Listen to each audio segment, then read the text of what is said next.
Good morning everyone. तो हम देखते हैं अब विभव प्रवणता। Good morning. विभव प्रवणता, देखो विभव प्रवणता कल एक शब्द आया था यहाँ पर, सेल का विद्युत वाहक बल इज इक्वल टू आपके पास आया था विभव प्रवणता गुणित AJ1 भाग की लंबाई। तो वहाँ जो विभव प्रवणता उसका मतलब क्या है ये थोड़ा सा हम समझ लेते हैं, है ना। हालांकि विभव प्रवणता के बारे में हम पहले भी पढ़ चुके हैं, ठीक है, लेकिन यहाँ पर क्या मतलब इसका ये देखते हैं। विभव प्रवणता का अगर एक लाइन में हम मतलब निकालना चाहते हैं तो बोलते हैं कि विभव मापी के तार में प्रति एकांक लंबाई में विभव के पतन को क्या कहते हैं, विभव प्रवणता कहते हैं। विभव मापी के तार के प्रति एकांक लंबाई में विभव के पतन को विभव प्रवणता कहते हैं, ठीक है। यानी कि विभव मापी के तार के प्रति एकांक लंबाई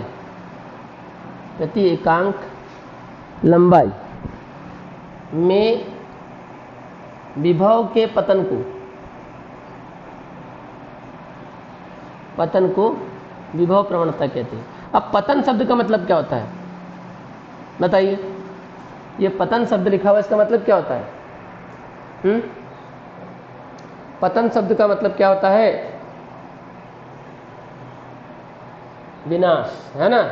पतन मतलब अगर हम पतन का एक्चुअल में विनाश शब्द ज़्यादा उचित नहीं रहेगा। पतन का मतलब होता है गिरावट। जैसे अपन ऐसा बोलते हैं कि भाई 16वीं सदी के बाद, है ना, मुगल साम्राज्य का पतन होने लगा, मतलब अब वो विनाश की ओर बढ़ने लगा, मतलब उसमें क्या होने लगी, गिरावट आने लगी। समझ में आ रही बात समझ में आ रही है ना।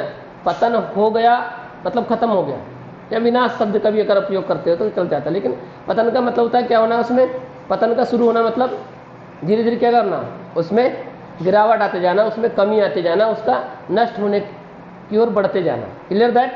यस और नो? समझ आ गई बात? तो यहाँ पर पतन का मतलब यहाँ पर है गिरावट से, गिरावट अगर हम देखा जाए तो।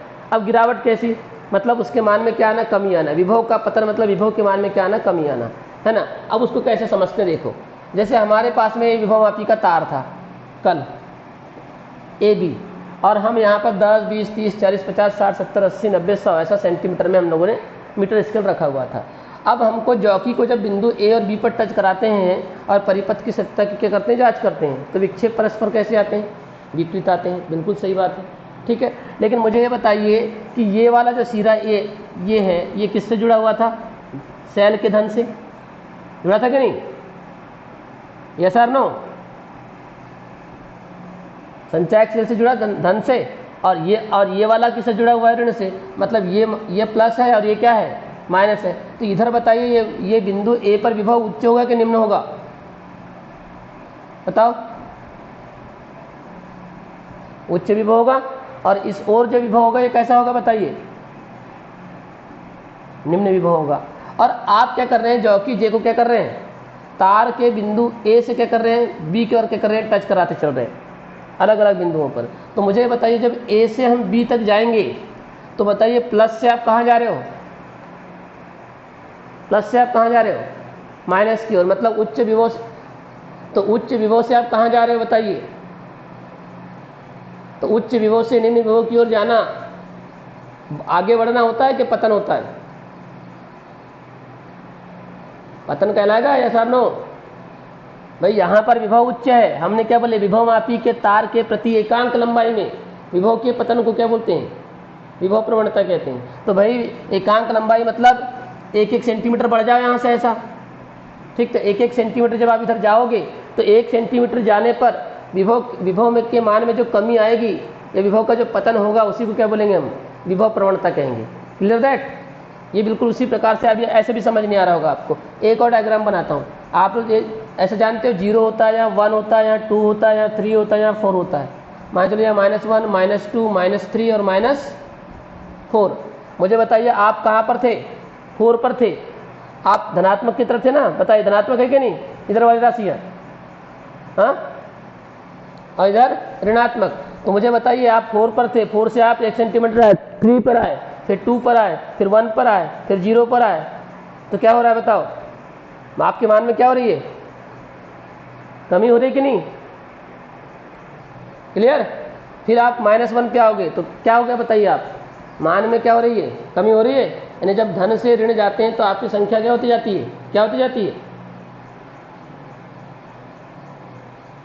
कम होती जाती है। क्लियर? कैसा नो? ठीक है ना? हाँ, तो यहाँ पर भी उसी प्रकार से जब हम जॉकी को क्या करते हैं, बिंदु ए से ऐसा टच करते करते, क्योंकि हमने एक लाइन लिखते हैं वहाँ पर कि जॉकी को अलग अलग बिंदुओं पर स्पर्श कराकर है ना, एक ऐसा बिंदु प्राप्त करते हैं जिसके लिए धारा मापी में से कोई धारा प्रवाहित नहीं होती। ये लाइन लिखते हैं यहाँ, है ना? कल बोले हो ना ये लाइन? तो यहाँ पर ही टच कराना पड़ता है, एक के बाद थोड़ा सा यहाँ पर, फिर यहाँ पर, फिर यहाँ पर, ऐसा टच करते हैं और 1-1 सेंटीमीटर चलते हैं तो आप उच्च विभव से कहाँ जाते हैं? निम्न विभव की ओर जाते हैं। और जब उच्च विभव से निम्न विभव की ओर जाते हैं मतलब विभव का क्या होता है? क्या होता है विभव का? बोलो। पतन होता है। ठीक है? और विभव के इस पतन को क्या बोलते हैं हम? बोलिए, क्या कहते हैं? विभव प्रवणता कहते हैं। क्लियर हो गई बात समझ में आ गई ना? अब विभव का पतन क्यों बोला जा रहा है? ठीक है? इस लाइन का मतलब समझ में आ गया? विभव के मान में क्या हो रही है? गिरावट आ रही है। उच्च विभव से निम्न विभव की ओर जाने पर 1-1 सेंटीमीटर जब आप बढ़ेंगे बिंदु ए से बिंदु बी की ओर तो विभव के मान में कमी होगी, विभव के मान में क्या होगा? पतन होगा। इसी को बोलेंगे हम विभव प्रवणता। और विभव प्रवणता को लिखते हैं वी से, वी इज इक्वल टू,